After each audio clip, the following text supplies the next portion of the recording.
Friends welcome again. Last lecture में हम लोगों ने इलेक्ट्रिक फील्ड के बारे में पढ़ा था, उसकी शुरुआत की थी। और आज हमने ये भी देखा था कि एक सिंगल चार्ज की वजह से जो इलेक्ट्रिक फील्ड है वो कितना होता है। तो जैसे हमने इलेक्ट्रिक फील्ड पढ़ा था कि जी इलेक्ट्रिक फील्ड जो होता है किसी सिंगल चार्ज की वजह से due to a single charge कितना था जी, वो था E which is equal to F upon q naught. Q naught test charge था और जो इलेक्ट्रिक फील्ड की वैल्यू आई थी वो कितनी आई थी, q upon 4 pi epsilon naught are square. यहाँ पे आर कैप लगा देते हैं, ठीक है। ये एक सिंगल चार्ज की वजह से था इलेक्ट्रिक फील्ड।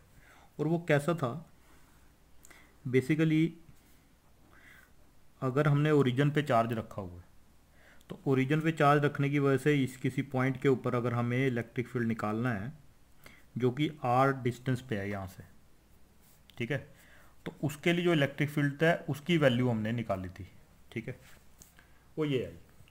लेकिन अभी हमने ये मानना है कि यहाँ पे जो आसपास जो मीडियम है वो वैक्यूम है। If the medium surrounding the charge, अगर चार्ज को जो मीडियम सराउंड कर रहा है हैज़ रिलेटिव परमिटिविटी, इसके बारे में हम पहले पढ़ चुके हैं। अगर उसके पास जो रिलेटिव परमिटिविटी है वो ई आर है तो हमारा जो इलेक्ट्रिक फील्ड बनेगा तब वो बनेगा q upon 4 pi epsilon naught e are into r square, are cap, ठीक है, ठीक है। क्योंकि हमें पता है कि अगर किसी मीडियम में किसी मीडियम का जो परमिटिविटी होती है वो होती है हमेशा E are into E naught. क्योंकि जो ई आर है वो होता है हमारे पास E M upon E naught, यानी कि रिलेटिव परमिटिविटी जो होती है it is the permittivity of the medium with respect to the permittivity of free space. तो हमने ई एम की जगह ये वैल्यू पुट कर दी तो हमारे पास इलेक्ट्रिक फील्ड ऐसे आ गया ई। इसको अगर मैं जो वैक्यूम में उसको ई नॉट लिख दूँ तो ये कितना आएगा, यह आ जाएगा 1/E/R और ब्रैकेट में आ गया हमारे पास Q upon 4 pi epsilon naught are square are cap. तो क्या हम इलेक्ट्रिक फील्ड ऐसे लिखते हैं कि किसी मीडियम में जो इलेक्ट्रिक फील्ड होगा वो क्या होगा, E is equal to e naught upon e r. तो अगर कोई मीडियम है जिसके लिए जो रिलेटिव परमिटिविटी है उसकी वैल्यू ई आर है तो उसमें जो इलेक्ट्रिक फील्ड है वो इतना होगा ई, ठीक है जी। ये तो हो गया हमारा, ठीक है। अब इसमें आपको याद होगा हमने सुपर पोजिशन प्रिंसिपल पढ़ा था, क्योंकि अभी हमने एक चार्ज की वजह से तो कर लिया है लेकिन अब हमने बहुत सारे चार्जेस की वजह से भी इलेक्ट्रिक फील्ड जो है वो निकालना है, ठीक है। इसके ऊपर बहुत सारी प्रॉब्लम्स है, कुछ मैं आपको घर को काम करने के लिए भी दूंगा, ठीक है। अब इसमें क्या है, सुपर पोजिशन प्रिंसिपल, ठीक है, to find the electric field. Electric field find करने के लिए सुपरपोजिशन प्रिंसिपल को कैसे इस्तेमाल किया जा सकता है वो देखना है। देखिए सिंपल सी बात है, मान लीजिए एक ये चार्ज है, एक ये चार्ज है, एक ये चार्ज है, बहुत सारे चार्जेस जो हैं वो पड़े हुए हैं, ठीक है। इन सारे चार्जेस की वजह से हमें मान लो यहाँ पे ओरिजिन पे इलेक्ट्रिक फील्ड निकालना, ठीक है। ये चार्ज Q1 आ गया, Q2 आ गया, Q3 आ गया और बड़े सारे चार्जेस हैं इसमें सारे। अब इस चार्ज की वजह से भी यहाँ इलेक्ट्रिक फील्ड निकालेंगे, इस चार्ज की वजह से भी यहाँ पे इलेक्ट्रिक फील्ड निकालेंगे, इस चार्ज की वजह से भी, ऐसे सारे चार्जेस की वजह से हम इलेक्ट्रिक फील्ड यहाँ पे निकालेंगे और फिर हम क्या करेंगे, वेक्टर सम कर देंगे उसका, ठीक है। जैसा कि हमने पिछली बार देखा था, यहाँ सेंटर पे जो इलेक्ट्रिक फील्ड होगा वहाँ पे हमने फोर्स पे लगाया था सुपरपोजिशन प्रिंसिपल और इलेक्ट्रिक फील्ड पे भी लगता है, वो किसके बराबर होगा, electric field due to first charge plus electric field due to second charge, third charge, लेकिन वेक्टर सम, और जितने भी दो चार्ज होंगे दो पे लगा लो, तीन होंगे तीन पे, किसी पे भी आप लगा सकते हो ये चीज़। ठीक है जी। अब मान लो पहले वाला का जो डिस्टेंस है वो r1 है, तो उसका इलेक्ट्रिक फील्ड E1 किसके बराबर आएगा, E1 आ जाएगा जी Q1/4πε0 R1 का स्केयर और R1 कैप। ऐसे आप सारे ऐड करते जाओ, इसमें ऐड कर दो। आई डजंट थिंक कि अब आपको इसके बारे में दोबारा बताने की ज़रूरत है। ठीक है, या कर ही लोगे आप। ठीक है, तो मतलब electric field due to a number of charges अगर हमें निकालना हो तो हम सुपरपोजिशन प्रिंसिपल लगा के निकाल सकते हैं। ओके, चलिए अब यहाँ से अब हम इसको अप्लाई करना शुरू कर देते हैं, एप्लीकेशन इसकी। देखिए अब सबसे पहले एक हमने लास्ट टाइम डाइपोल के बारे में पढ़ा था। वैसे डाइपोल के ऊपर पूरा का पूरा एक पूरा बहुत ब्रॉड टॉपिक है डाइपोल, उसके बारे में हम लास्ट में पढ़ेंगे।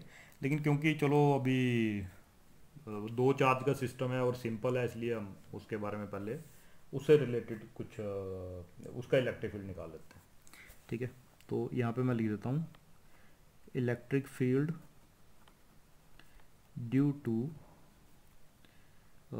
N electric dipole. ठीक है, हम इसमें सिंपल सा केस करेंगे। ठीक है, देखिए होता क्या है, अगर मान लीजिए ये डाइपोल है, ये माइनस चार्ज है या प्लस चार्ज, ये एक डाइपोल है, इसकी डायरेक्शन कहाँ को होती है, इधर को। ठीक है, इसको इसकी डाइपोल मोमेंट p है, यहाँ से ये डिस्टेंस l है और ये डिस्टेंस भी l है मान लो। तो अब इस डाइपोल के बारे में अगर देखा जाए तो इस डाइपोल का एक ये वाली लाइन होती है, इसको कहते हैं हम इक्वेटोरियल लाइन, और एक ये वाली लाइन होती है, इसको कहते हैं हम एक्सियल लाइन। ठीक है, एक इक्वेटोरियल लाइन होगी और एक एक्सियल लाइन होगी। हम लोगों ने इक्वेटोरियल लाइन पे भी इलेक्ट्रिक फील्ड निकालना और एक्सियल लाइन पे भी इलेक्ट्रिक फील्ड निकालना, जो कि बहुत ईजी है। ठीक है, तो एट एक्सियल लाइन,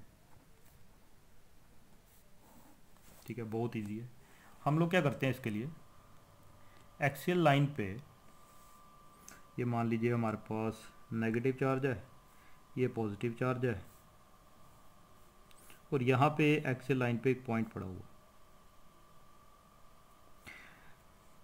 ठीक है जी, आमतौर पे जब भी हम डाइपोल मोमेंट निकालते हैं तो बेसिकली हम ये मानते हैं कि जो डिस्टेंस है, यहाँ से मान लो ये पॉइंट जो है इसके सेंटर से r डिस्टेंस पे, ये भी l है, ये भी l है, तो ये डिस्टेंस कितना हुआ, ये यहाँ से ये यहाँ तक, ये p पॉइंट पे हमने इलेक्ट्रिक फील्ड निकालना है। ये प्लस q चार्ज है, ये ये माइनस q चार्ज है, ये प्लस q चार्ज है, और ये डिस्टेंस कितना हुआ, देखिए ये डिस्टेंस हुआ यहाँ से यहाँ तक r है और r प्लस एल, ये r प्लस एल हो गया, और ये डिस्टेंस क्या हुआ, यहाँ से यहाँ तक r है और ये माइनस एल, तो ये r माइनस एल हो गया। ठीक है, ये r में से l निकाला तो r माइनस एल। ठीक है, सारे डिस्टेंस मिल गए। तो मैं ये कह रहा था कि जो हम मान लेते इस पॉइंट ओ, इसको पॉइंट ओ, इसका सेंटर, जो डिस्टेंस है जहाँ पर हमें इलेक्ट्रिक फील्ड चेक करना होता है, ये r जो है हम ऐसा पॉइंट लेते हैं which is r is very very greater than l। ठीक है, इसके बारे में आपको बाद में बताऊंगा ऐसा क्यों है। ठीक है जी, तो और अब ये हम लास्ट में पुट करेंगे। ठीक है, अब हमने इस पॉइंट के ऊपर इलेक्ट्रिक फील्ड निकालना है, वो कैसे निकालेंगे, सुपरपोजिशन प्रिंसिपल लगा देंगे। तो इलेक्ट्रिक फील्ड इस पॉइंट पे किसके बराबर आएगा, वो आएगा पॉजिटिव चार्ज के से इलेक्ट्रिक फील्ड और नेगेटिव चार्ज की वजह से इलेक्ट्रिक फील्ड। ठीक है जी, दोनों को ऐड कर देंगे, तो पॉजिटिव चार्ज की वजह से इलेक्ट्रिक फील्ड क्या आएगा, पॉजिटिव चार्ज प्लस 4πε0, और पॉजिटिव चार्ज जो है वो कितनी दूरी पे है, पॉजिटिव चार्ज है हमारा r माइनस एल का स्क्वायर दूरी पे है। ठीक है जी, और साथ में मैं पॉजिटिव चार्ज जो है इलेक्ट्रिक फील्ड पॉजिटिव से नेगेटिव होता है, तो पॉजिटिव चार्ज की वजह से जो इलेक्ट्रिक फील्ड होगा यहाँ पे उसकी डायरेक्शन में ये बना देता हूँ ई प्लस, और नेगेटिव चार्ज की वजह से इधर को ई माइनस। क्योंकि नेगेटिव चार्ज से ये पॉइंट ज़्यादा दूर है इसलिए मैंने छोटा वेक्टर लिया है, बड़ा वेक्टर लिया है। ठीक है जी। तो इसको अगर मैं एक्स एक्सिस मान लूँ तो यहाँ पे मैं लगा सकता हूँ, क्योंकि बड़े चार्ज की वजह से इलेक्ट्रिक फील्ड इधर को है तो इसको लगा देता हूँ मैं आई कैप, माइनस छोटे चार्ज की वजह से इधर को इसलिए मैंने माइनस ले लिया, और वो क्या आ गया Q upon 4 pi epsilon not R plus l का होल स्क्वायर आई कैप। ठीक है जी। ठीक है जी। अब इसका मतलब जो यहाँ पे इलेक्ट्रिक फील्ड आया, इलेक्ट्रिक फील्ड किसके बराबर आ गया, देखिए Q कॉमन ले लो, आई कैप कॉमन ले लो, 4 पाई एप्सिलॉन नॉट कॉमन ले लो, और अंदर क्या बचा 1 अपॉन आर माइनस एल का whole square minus 1 upon r plus l का होल स्क्वायर। ठीक है जी। अब हमें पता है, सॉरी यहाँ पे एक काम करते हैं, एलसीएम ले लेते हैं, और जब एलसीएम लेंगे तो अब यहाँ पे अगर देखें ये है एस आर माइनस एल का होल स्क्वायर है, ये आर प्लस एल का होल स्क्वायर है। ठीक है। तो जब एलसीएम लेंगे तो ये हमारे पास क्या बनेगा r square minus L square का होल स्क्वायर। ठीक है जी।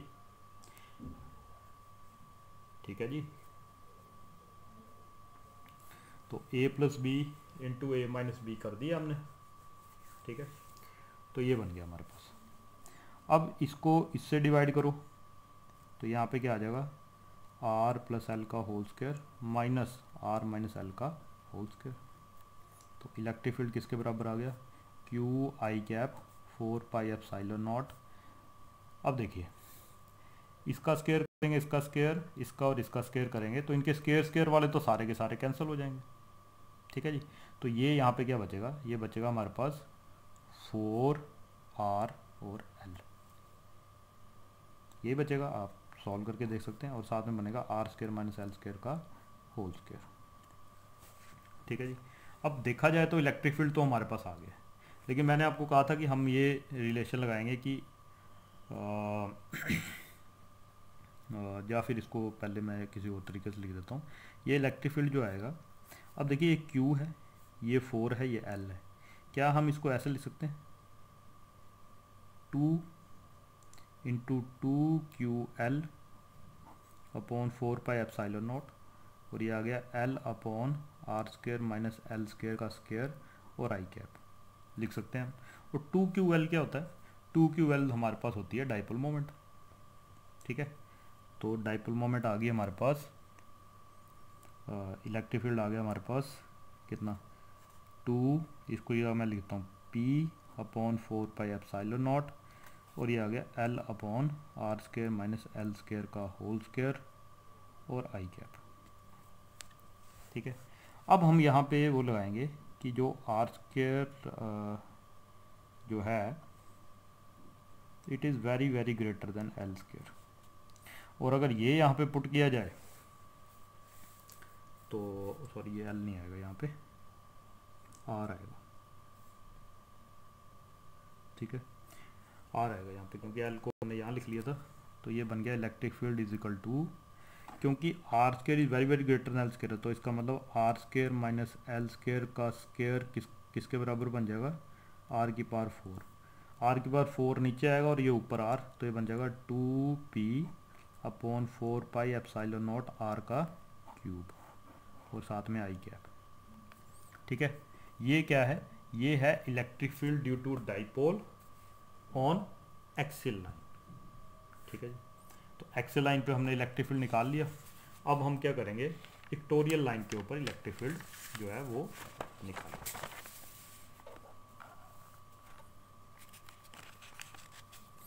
तो इक्वेटोरियल लाइन अभी अभी हमने देखा कि इक्वेटोरियल लाइन होती क्या है।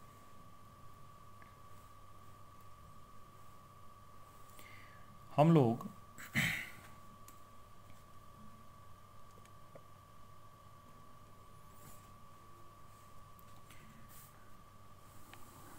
फिर से उसी डाइपोल को कंसीडर करते हैं। ठीक है, ये एक डाइपोल है, इसमें यहाँ पर एक नेगेटिव चार्ज है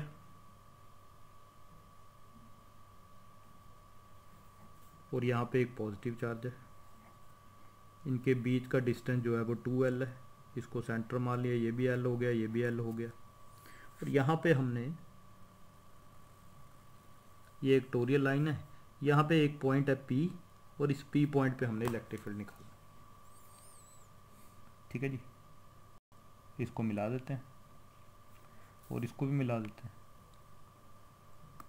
ठीक है जी, ये डिस्टेंस जो है यहाँ से इसको r मान लेते हैं, तो ये डिस्टेंस क्या बनेगा, r² + l²। ये भी बनेगा r² + l² अंडर रूट। ठीक है जी, अब इसकी वजह से जो इलेक्ट्रिक फील्ड आएगा, इसकी वजह से वो आएगा इधर को। ठीक है जी, क्योंकि ये पॉजिटिव चार्ज है। और इसकी वजह से जो इलेक्ट्रिक फील्ड आएगा वो आएगा इधर को, क्योंकि ये नेगेटिव चार्ज है। और दोनों के दोनों चार्ज का मैग्नीट्यूड तो सेम ही है, इसका +q, इसका -q, तो मैग्नीट्यूड तो q ही है दोनों का। तो इसलिए इन दोनों का जो इलेक्ट्रिक फील्ड होगा इन दोनों के सेंटर में होगा। अगर ये एंगल थीटा है तो ये भी एंगल थीटा होगा, ये एंगल थीटा तो ये भी एंगल थीटा होगा। ठीक है, तो यहाँ पे आ जाएगा E-, यहाँ पे आ जाएगा E+। तो जो इलेक्ट्रिक फील्ड होगा, टोटल इलेक्ट्रिक फील्ड, वो क्या होगा, E+, क्योंकि यहाँ पे इसका कॉम्पोनेंट करेंगे तो वो क्या बन जाएगा, E+ cos थीटा, और यहाँ से इसका कॉम्पोनेंट करेंगे वो क्या बनेगा, E- cos थीटा। माइनस नीचे लगा है इसके। ठीक है, तो ये बन जाएगा E+ cos theta + E- cos theta. ये इसकी वजह से इलेक्ट्रिक फील्ड आएगा। अब इसका मतलब ये है कि जो इलेक्ट्रिक फील्ड है, क्योंकि E पॉजिटिव का मैग्नीट्यूड और E नेगेटिव का मैग्नीट्यूड सेम है, तो इसको लिख सकते हैं 2, कोई भी लिख लो, 2E+ या 2E- cos थीटा, दोनों सेम ही है। ठीक है जी, तो इसकी वैल्यू पुट कर देते हैं। इलेक्ट्रिक फील्ड किसके बराबर आएगा, और इलेक्ट्रिक फील्ड की डायरेक्शन क्या है। देखिए, ये यहाँ को है हमारी P की डायरेक्शन, और ये कौन सी डायरेक्शन है, -P की डायरेक्शन। तो आ गया माइनस, और ये आ गया, ये वाली को -i लिख देता हूँ मैं पहले ही डायरेक्शन के लिए, 2, और E क्या आएगा, किसी भी की वजह से निकाल दो, किसी भी चार्ज की वजह से, 4π, और ये डिस्टेंस कितना है, डिस्टेंस हमारा r² + l² का होल स्क्वायर करेंगे तो ये इसका जो अंडर रूट है वो कैंसिल हो जाएगा, और साथ में cos थीटा। अब यहाँ से cos थीटा निकालेंगे तो क्या आएगा, देखिए ये बेस है, ये परपेंडिकुलर है। ठीक है जी, और ये हाइपोटेन्यूज। तो अगर हम या सॉरी, ये बेस है हमारा, ये परपेंडिकुलर हाइपोटेन्यूज है, तो इसका cos थीटा की जगह क्या आ जाएगा, base upon hypotenuse, L/r² + l² का की पावर 1/2। तो इलेक्ट्रिक फील्ड कितना आ गया, इलेक्ट्रिक फील्ड आ गया -2qL अपॉन 4πε0, ये बन गया r² + l² की पावर 3/2 i कैप। ठीक है, अब इसका मतलब यहाँ पे इलेक्ट्रिक फील्ड जो आएगा वो कितना आएगा,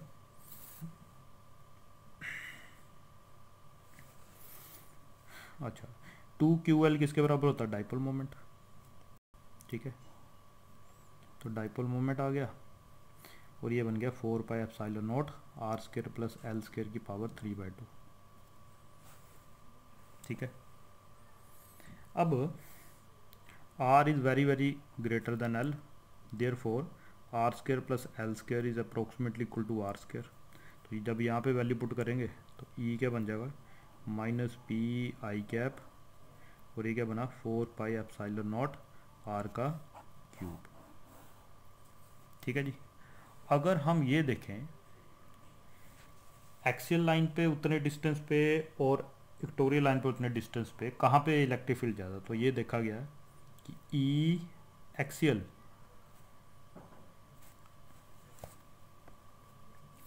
का जो मैग्नीट्यूड है it is twice of E equatorial का मैग्नीट्यूड बोल रहा हूँ मैं, ये बात का ध्यान रखना, क्योंकि अगर आप देखो यहाँ पे हमने जो इलेक्ट्रिक फील्ड निकाला था वो 2p था, और यहाँ पे जो इलेक्ट्रिक फील्ड है वो 1p है। ठीक है। मैग्नीट्यूड वाइज देखा जाए तो एक्सियल पे जो है वहाँ पे ज़्यादा जो है वो इलेक्ट्रिक फील्ड का मैग्नीट्यूड होता है। ठीक है जी। तो आई होप आपको समझ आया होगा।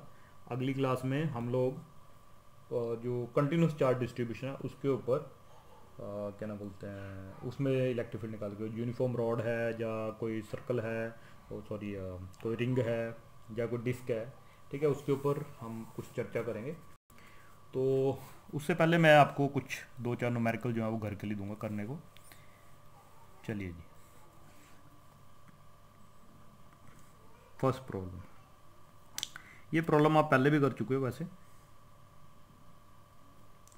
ऐसे करके हमारे पास यहाँ पे ये ए डिस्टेंस है, ये भी ए है, ये भी ए है, ये भी ए है, और सेंटर से यहाँ पे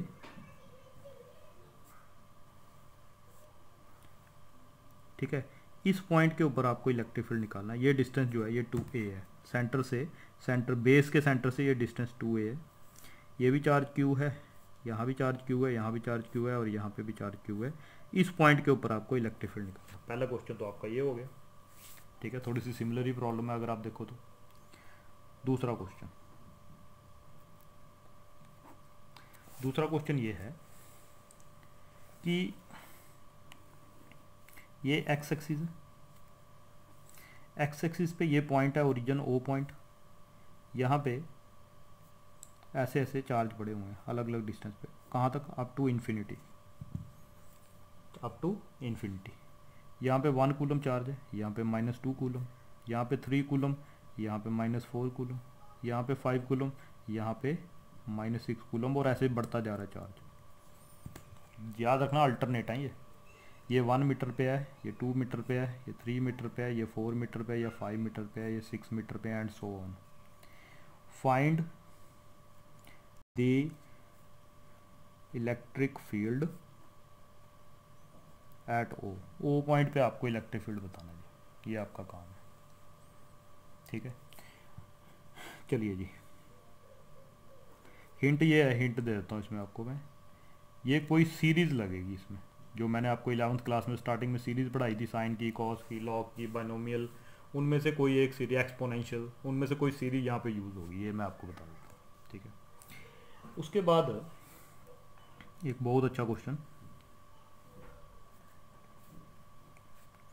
तो जो भी आप आंसर निकालोगे, देखिए इलेक्ट्रिक फील्ड जो है वो वेक्टर क्वांटिटी है, इसलिए वेक्टर्स के साथ ही निकालिएगा। चलिए जी,